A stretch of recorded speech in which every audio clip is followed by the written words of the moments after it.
Welcome to Kannan info Tamil. நம்ம இன்னைக்கு என்ன டாபிக் பார்க்க போறோம் அப்படின்னா, சமீபத்துல இந்தியா வெற்றிகரமா ஒரு ஹைப்பர்சானிக் மிசைல சோதனை செஞ்சிருக்காங்க. இந்த சோதனை சீனா மற்றும் பாகிஸ்தானுக்கு மிகப்பெரிய பிரச்சனைகளை ஏற்படுத்தி இருப்பதா டிஃபென்ஸ் எக்ஸ்பர்ட் சொல்றாங்க. அதாவது சீனா மற்றும் பாகிஸ்தான் இந்தியாவின் இந்த ஹைப்பர்சானிக் மிசைல் சோதனைக்கு பிறகு இந்தியாவுக்கு எதிராக தங்களுடைய மிலிட்டரி ஸ்ட்ராட்டஜியை முற்றிலும் மாற்றி அமைக்க வேண்டிய கட்டாயத்தில் இருப்பதா சொல்லப்படுது. அது மட்டும் இல்லாம இந்தியா உருவாக்கி இருக்க இந்த ஹைப்பர்சானிக் மிசைல்கள் பிரத்யேகமா சீனா மற்றும் பாகிஸ்தான் கடற்படைய மனதில் வைத்துதான் இந்தியா உருவாக்கி இருப்பதா டிஃபென்ஸ் எக்ஸ்பர்ட் சொல்றாங்க.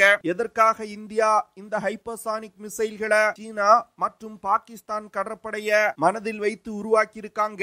இந்தியா உருவாக்கி இருக்க இந்த ஹைப்பர்சானிக் மிசைலோட செயல்திறன் மற்றும் சிறப்பு அம்சங்கள் என்ன? ஹைப்பர்சானிக் மிசைல் டெக்னாலஜில இந்தியா எந்த நிலையில இருக்காங்க? இந்தியா நடத்தி இருக்கக்கூடிய இந்த ஹைப்பர்சானிக் மிசைல் சோதனை பல வல்லரசு நாடுகளுக்கு அதிர்ச்சியை ஏற்படுத்தி இருப்பதா டிஃபென்ஸ் எக்ஸ்பர்ட் சொல்றாங்க. எந்தெந்த நாடுகள் இந்தியாவின் இந்த ஹைப்பர்சானிக் மிசைல் சோதனை குறித்து அச்சப்படுறாங்க?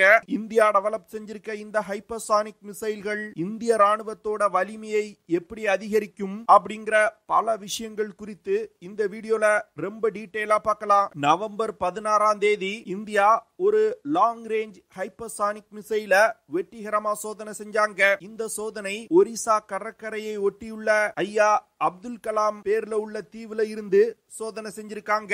இந்தியா நடத்திய இந்த ஹைப்பர்சானிக் மிசைல் சோதனையில ஒலியின் வேகத்தை விட 6 மடங்கு வேகத்துல இந்த மிசைல் சீறி பாஞ்சிருக்கு. ஒரு ஹைப்பர்சானிக் மிசைல் அப்படிங்கிறது சத்தத்தின் வேகத்தை விட 5 மடங்கிற்கு மேல டிராவல் செய்யக்கூடிய மிசைல்களை ஹைப்பர்சானிக் மிசைல் அப்படின்னு சொல்லுவாங்க. நீங்க கூட நினைக்கலாம், இன்டர்கான்டினென்டல் பாலிஸ்டிக் மிசைல்கள் ஒலியின் வேகத்தை விட 5 மடங்கிற்கு மேலான வேகத்துல தானே டிராவல் செய்யுது அப்படின்னு. ஆனா இன்டர்கான்டினென்டல் பாலிஸ்டிக் மிசைல்கள் இலக்கை தாக்குவதற்கு முன் இருக்கக்கூடிய 60 நொடிகள்ல தான் ஹைப்பர்சானிக் வேகத்துல டிராவல் செய்யும். ஆனா ஒரு ஹைப்பர்சானிக் மிசைல் அப்படிங்கிறது தொடக்கத்துல இருந்தே ஒலியின் வேகத்தை விட 5 மடங்கிற்கும் அதிகமான வேகத்துல டிராவல் செய்யணும். தற்போது இந்தியா சோதிச்சிருக்க ஹைப்பர்சானிக் மிசைல்னால 1500 முதல் 2000 கிலோமீட்டர் தூரத்துல உள்ள இலக்குகளை மிக துல்லியமா தாக்க முடியும். இந்தியா சோதிச்சிருக்க இந்த ஹைப்பர்சானிக் மிசைல்கள்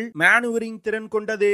மேனுவரிங் அப்படிங்கிறது எதிரிகளின் ஏர் டிஃபென்ஸ் சிஸ்டங்கள்ல இருந்து தப்பிப்பதற்கு மிசைல் குறிப்பிட்ட தூரம் வரைக்கும் டிராவல் செய்து இலக்கை நெருங்கியவுடன் எதிரிகளின் ஏர் டிஃபென்ஸ் சிஸ்டங்களை குழப்புவதற்கு வெவ்வேறு திசைகள்ல பறந்து சென்று இலக்கை இறுதியா தாக்கும். இப்படி வெவ்வேறு திசைகள்ல ஹைப்பர்சானிக் வேகத்துல பறப்பதன் மூலம் எதிரிகளின் ஏர் டிஃபென்ஸ் சிஸ்டத்தினால இந்த மிசைல்களை தாக்கி அடிக்க முடியாது. இதனால 10 ஹைப்பர்சானிக் மிசைல்களை ஏர் டிஃபென்ஸ் சிஸ்டங்களால் பாதுகாக்கப்பட்ட ஒரு இலக்கு மீது லான்ச் செய்யறாங்கன்னா 10ல 9 மிசைல்கள் டார்கெட்டை தாக்கும். சாதாரண பாலிஸ்டிக் மிசைல்கள் அரைவட்ட பாதையில பயணித்து சென்று இலக்கை தாக்கக்கூடியது. இதனால பாலிஸ்டிக் மிசைலோட ட்ராஜெக்டரியை கண்டுபிடித்து ஏர் டிஃபென்ஸ் சிஸ்டங்கள்னால தாக்கி அழிக்க முடியும். ஆனா இந்த ஹைப்பர்சானிக் மிசைல்கள் வெவ்வேறு திசைகள்ல பறந்து எதிரிகளின் ஏர் டிஃபென்ஸ் சிஸ்டங்கள்ல குழப்பறதுனால இந்த மிசைல்களை தற்போது இருக்கக்கூடிய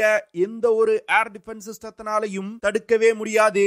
முதல்ல உக்ரைன் ரஷ்யா போர்ல தான் ஹைப்பர்சானிக் மிசைல்கள் பயன்படுத்தப்பட்டது. உக்ரைனுடைய ஒரு ஆயுத கிடங்கை தாக்குவதற்கு ரஷ்யா தன்னிடமுள்ள கின்சல் ஹைப்பர்சானிக் மிசைல பயன்படுத்தினாங்க. பல முறை உக்ரைன் ரஷ்யாவுடைய ஹைப்பர்சானிக் மிசைல தாக்கி அழிச்சிட்டோம் அப்படின்னு சொன்னாலும் அதற்கான ப்ரூஃப உக்ரைன் இதுவரைக்கும் காமிச்சது கிடையாது. இதுல இருந்தே உக்ரைன் பொய் சொல்றாங்க அப்படிங்கிறது ரொம்ப தெளிவா தெரியுது. அதனால தற்போது இருக்கக்கூடிய ஏர் டிஃபென்ஸ் சிஸ்டங்களை கொண்டு ஹைப்பர்சானிக் மிசைல்களை இன்டர்செப்ட் செய்யவே முடியாது. தற்போது ஹைப்பர்சானிக் மிசைல்களை வெற்றிகரமா டெவலப் செய்து தங்கள் படையில் இணைச்சிருக்கக்கூடிய நாடுகள் அப்படின்னா அது ரஷ்யா மற்றும் சீனா தான். அமெரிக்கா கூட ஹைப்பர்சானிக் மிசைல்களை உருவாக்கும் விஷயத்துல திணறி வந்துகிட்டு இருக்காங்க.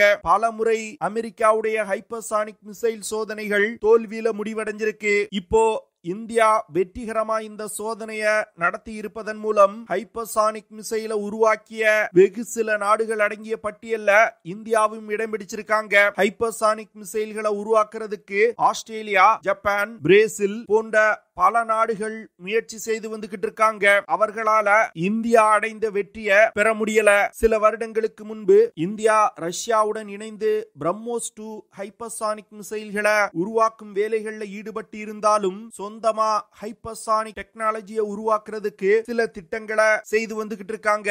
அதுல மிகவும் முக்கியமானது ஹைப்பர்சானிக் டெக்னிக்கல் டெமான்ஸ்ட்ரேட்டிவ் வெஹிக்கிள் அப்படிங்கிற HSTDV ப்ராஜெக்ட். அதாவது இந்த ப்ராஜெக்ட் மூலமா தான் இந்தியா ஹைப்பர்சானிக் மிசைல்கள்ல பயன்படுத்தக்கூடிய ஸ்கிராம்ஜெட் இன்ஜினை வெற்றிகரமா டெவலப் செஞ்சிருக்காங்க. இந்த HSTDV வெஹிக்கிள் ஒரு ஹைப்பர்சானிக் க்ரூஸ் மிசைலோட ஒரு மினியேச்சர் வெர்ஷன். இத இன்னும் கூடிய விரைவில் ஒரு ஃபுல் ஸ்கேல் ஹைப்பர்சானிக் க்ரூஸ் மிசைலா இந்தியா டெவலப் செய்வாங்க.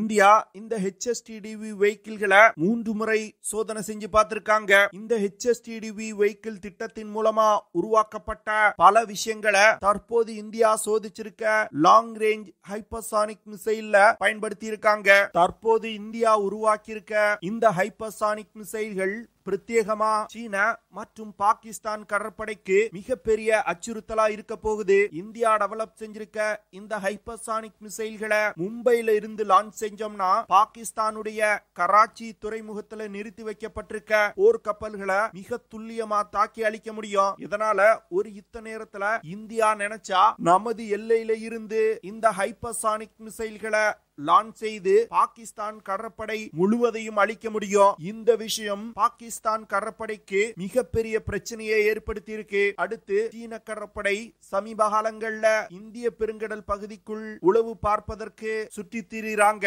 ஒரு யுத்த நேரத்துல இந்த ஹைப்பர்சானிக் மிசைல்களை சீன கடற்படை போர்க்கப்பல்கள் மீதும் இந்தியாவால பயன்படுத்த முடியும். அது மட்டும் இல்லாம சீனா தன்னுடைய கடற்படைய மிகப்பெரிய அளவுல விரிவுபடுத்தி வந்துகிட்டு இருக்காங்க. குறிப்பா 1,00,000 டன் எடை கொண்ட சூப்பர் கேரியர் விமானம் தாங்கி போர்க்கப்பல்களை உருவாக்குறாங்க. இதன் மூலமா சவுத் சைனா சி மற்றும் இந்திய பெருங்கடல் பகுதியை தன்னுடைய கட்டுப்பாட்டுல கொண்டு வருவதற்கு ஃபியூச்சர்ல முயற்சி செய்வாங்க. இந்த விஷயத்தை மனதில் வைத்துதான் சூப்பர் கேரியர் விமானம் தாங்கி போர்க்கப்பல்களை மூழ்கடிக்கக்கூடிய ஹைப்பர்சானிக் மிசைல்களை இந்தியா உருவாக்கி இருக்காங்க. இதனால இந்திய பெருங்கடல் பகுதியில நுழையக்கூடிய எந்த ஒரு சீன போர்க்கப்பலும் சேஃபா இருக்க முடியாது. இந்த விஷயம்தான் சீனா மற்றும் பாகிஸ்தானுக்கு தற்போது மிகப்பெரிய அச்சத்தை ஏற்படுத்தி இருக்கு. அடுத்து சீனா DF-17 மற்றும் DF-ZF அப்படிங்கிற ஹைப்பர்சானிக் மிசைல்களை உருவாக்கி தங்கள் படையில் இணைச்சிருக்காங்க. இதற்கு போட்டியாக தான் இந்தியா இந்த லாங் ரேஞ்ச் ஹைப்பர்சானிக் மிசைலை உருவாக்கி இருக்காங்க. இந்தியா உருவாக்கி இருக்க இந்த ஹைப்பர்சானிக் மிசைல்ல கன்வென்ஷனல் மற்றும் நியூக்ளியர் வார்ஹெட்களை எடுத்து சென்று தாக்குதல் நடத்த முடியும். அதாவது இந்த மிசைலை பயன்படுத்தி ஒரு அணு ஆயுத தாக்குதலும் நடத்த முடியும். சிறிய அளவிலான தாக்குதல்களையும் நடத்த முடியும். இதனால இந்தியாவுடைய தாக்கும் திறனை இந்த ஹைப்பர்சானிக் மிசைல்கள் மிகப்பெரிய அளவுல அதிகரிச்சிருக்கு. அது மட்டும் இல்லாம மிலிட்டரி ஆபரேஷன்ல ஒரு பிளெக்சிபிலிட்டியும் கொண்டு வருது. இந்த ஹைப்பர்சானிக் மிசைல்களை லான்ச் வெஹிக்கிள்கள் போர்க்கப்பல்கள் மற்றும் கமாண்ட் அண்ட் கண்ட்ரோல் ஸ்டேஷன்கள்ல இருந்து லான்ச் செய்யும் வகையில இந்தியா உருவாக்க போறாங்க. லான்ச் வெஹிக்கிள்கள்ல இந்த மிசைல்களை இணைப்பதன் மூலம் சூட் அண்ட் ஸ்கூட் கேப்பபிலிட்டி இந்த மிசைல்களுக்கு கிடைக்கும். அதாவது இந்த மிசைல் லான்ச்சர்களை ஒரு யுத்த நேரத்துல பூமிக்கு அடியில் மறைச்சு வைக்க முடியும். தேவைப்படும் பொழுது வெளியே கொண்டு வந்து தாக்குதல்களை நடத்த முடியும். தாக்குதல்களை நடத்திய பிறகு பங்கர்களுக்குள் மறைச்சு வைக்க முடியும். இது ஒரு யுத்த நேரத்துல மிகப்பெரிய அட்வான்டேஜ் கொடுக்கும்.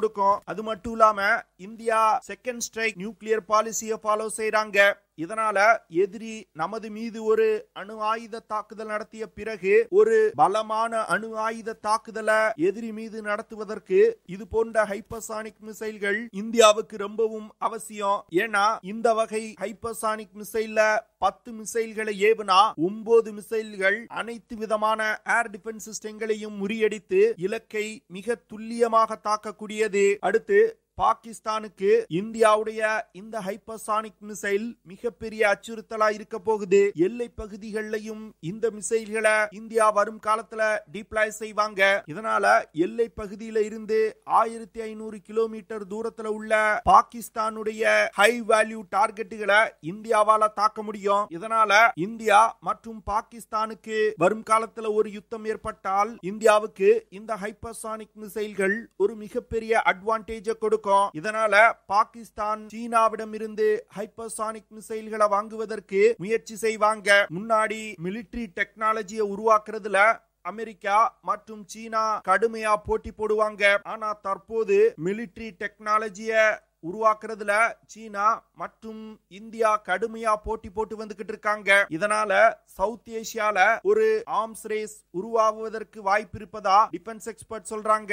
ஏன்னா இந்தியா ஹைப்பர்சானிக் மிசைல்களை உருவாக்கி இருப்பதனால சீனா பாகிஸ்தானுக்கு ஹைப்பர்சானிக் மிசைல்களை கொடுப்பாங்க. அப்பொழுதுதான் பாகிஸ்தானால இந்தியாவை எதிர்த்து நிக்க முடியும். தற்போது நிலவக்கூடிய ஜியோபொலிட்டிக்கல் சிச்சுவேஷன்ல இந்தியாவுக்கு இது போன்ற ஹைப்பர்சானிக் மிசைல்கள் ரொம்பவும் அவசியம். அது மட்டும் இல்லாம சீனா மற்றும் பாகிஸ்தான் இணைந்து கொண்டு இந்தியாவுக்கு பல பிரச்சனைகளை கொடுத்து வந்துகிட்டு இருக்காங்க. வரும் காலத்துல இந்தியா ஒரு 2 ஃப்ரண்ட் வார சந்திக்க வேண்டிய நிலை ஏற்பட்டால் இந்த ஹைப்பர்சானிக் மிசைல்கள் சீன மற்றும் பாகிஸ்தான் ராணுவ தளங்களை தாக்கி அழிப்பதுல ஒரு முக்கியமான பங்களிப்பை பண்ணும். இந்தியா இந்த ஹைப்பர்சானிக் மிசைலை உருவாக்கி இருப்பதன் மூலம் சவுத் ஏசியாவோட ரீஜனல் செக்யூரிட்டி டைனமிக்ஸ்ல மிகப்பெரிய மாற்றம் ஏற்பட்டிருப்பதா டிஃபென்ஸ் எக்ஸ்பர்ட் சொல்றாங்க. இதன் மூலமா தற்போது இந்தியாவின் கை சவுத் ஏசியால ஓங்கி இருப்பதா டிஃபென்ஸ் எக்ஸ்பர்ட் சொல்றாங்க. உலக அளவுல பார்க்கும் பொழுது ஹைப்பர்சானிக் மிசைல்களை உருவாக்குறதுக்கு பல வல்லரசு நாடுகள் போட்டி போட்டு வந்துகிட்டு இருந்தாலும் அவங்களால டெவலப் செய்ய முடியல. ஆனா இந்தியாவின் DRDO நிறுவனம் அதை சாதிச்சு காமிச்சிருக்காங்க. இந்த விஷயம் அமெரிக்கா மற்றும் மேற்கத்திய நாடுகளுக்கு ஒரு அச்சத்தை ஏற்படுத்தக்கூடும். ஏன்னா மிலிட்டரி டெக்னாலஜில இந்தியா உயர உயர மேற்கத்திய நாடுகளோட வலிமை குறைய ஆரம்பிக்கும்.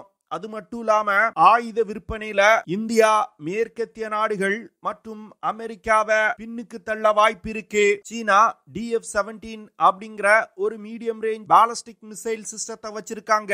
இந்த மிசைல்ல ஒரு ஹைப்பர்சானிக் கிளைட் வெஹிக்கிள் இணைக்கப்பட்டிருக்கு. இந்த ஹைப்பர்சானிக் கிளைட் வெஹிக்கிள்னால 1800 முதல் 2500 கிலோமீட்டர் தூரத்துல உள்ள இலக்குகளை தாக்க முடியும். இந்த மிசைல் தான் இந்திய போர்க்கப்பல்களுக்கு மிகப்பெரிய அச்சுறுத்தலா இருந்து வந்துச்சு. இந்திய பெருங்கடல் பகுதியில ஒரு யுத்தம் ஏற்படும் பொழுது சீனா இந்த மிசைல்களை பயன்படுத்தி இந்திய கடற்படை கப்பல்கள் மீது தாக்குதல் நடத்துவதற்கு வாய்ப்பு இருக்கு. அதனால அதே போன்ற ஒரு ஹைப்பர்சானிக் மிசைல இந்தியா உருவாக்க வேண்டிய கட்டாயம் இருந்துச்சு. தற்போது இந்தியா வெற்றிகரமா இந்த ஹைப்பர்சானிக் மிசைலை உருவாக்கி இருக்காங்க. இந்தியா உருவாக்கி இருக்க இந்த லாங் ரேஞ்ச் ஹைப்பர்சானிக் மிசைல் சீனாவின் DF-17 மிசைலுக்கு போட்டியா உருவாக்கப்பட்டிருக்கு. இதனால இந்தியா இன்னும் வரும் காலத்துல ஹைப்பர்சானிக் மிசைல் டெக்னாலஜியில சீனாவை பின்னுக்கு தள்ளுவதற்கும் வாய்ப்பு இருக்கு. ஏன்னா இன்னும் ஓரிரு வருடங்கள்ல HSTDV ப்ராஜெக்ட பயன்படுத்தி ஒரு ஹைப்பர்சானிக் க்ரூஸ் மிசைலையும் இந்தியா உருவாக்குவாங்க. சீனாவிடம் தற்போது ஹைப்பர்சானிக் க்ரூஸ் மிசைல்கள் கிடையாது. அடுத்து ரஷ்யாவுடன் இணைந்து பிரம்மோஸ் 2 ஹைப்பர்சானிக் மிசைலை உருவாக்குவாங்க. இதனால இந்தியாவுடைய ஹைப்பர்சானிக் மிசைல் பவர் மிகப்பெரிய அளவுல வரும் காலத்துல அதிகரிக்கும். இந்த விஷயம்தான் சீனா மற்றும் பாகிஸ்தானுக்கு வரும் காலத்துல மிகப்பெரிய பிரச்சனையா இருக்க போகுது. ஓகே ஃப்ரெண்ட்ஸ், நம்ம வீடியோவோட நிறைவு பகுதிக்கு வந்துட்டோம். இதெல்லாம் தான் நான் உங்ககிட்ட ஷேர் பண்ணணும் அப்படின்னு நினைச்ச விஷயங்கள். ஐ ஹோப் நான் ஷேர் பண்ண விஷயங்கள் உங்களுக்கு பிடிச்சிருக்கும்னு நினைக்கிறேன். அப்படி பிடிச்சிருந்துச்சுன்னா ஷேர் பண்ணுங்க, லைக் பண்ணுங்க, கமெண்ட் பண்ணுங்க. மறக்காம நம்ம சேனலுக்கு சப்ஸ்கிரைப் பண்ணுங்க. See you in the next video. Jai Hind.